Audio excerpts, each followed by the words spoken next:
मेरा नाम साबरा है। मेरे 3 बच्चे ने।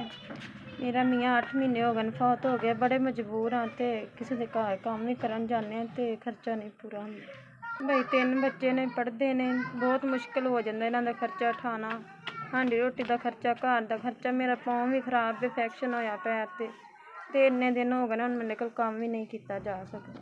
घर भाई मैं काम करन जानी हाँ, बड़ी मुश्किल नाल गुजारा हुंदा है ते झाड़ू लाना, बर्तन धोने, इंज दा काम करके ना 200 रुपया दिंदियां, उन्हां नाल कुछ भी नहीं बनदा है। छोटे छोटे बच्चे ने, खाण नूं मंगदे ने, मैं इन्हां दा खर्चा नहीं पूरा कर सकदी। इन्हां दे अब्बू हुंदे ते इन्हां दा खर्चा चुक लैंदे, मैं इन्हां दा खर्चा नहीं चुक सकदी। इन्हां दे प्यो तो बगैर इन्हां दी जिंदगी खराब हो गई। भाई तुहाडा भला होवे, तुहाडे अम्मी अब्बू दी खैर होवे। तुसां सानूं 5000 भेजे ने, तुहाडी बहुत मेहरबानी भाई, तुसां साडी मदद कीती। भाई जेहड़े भैन भरा भी मेरी मदद की खुश रहन, अल्लाह उन्हें तंदुरुस्ती देवे। जिन्हें भी साडी मदद की अल्लाह उन्हें ज़्यादा तो ज़्यादा देवे।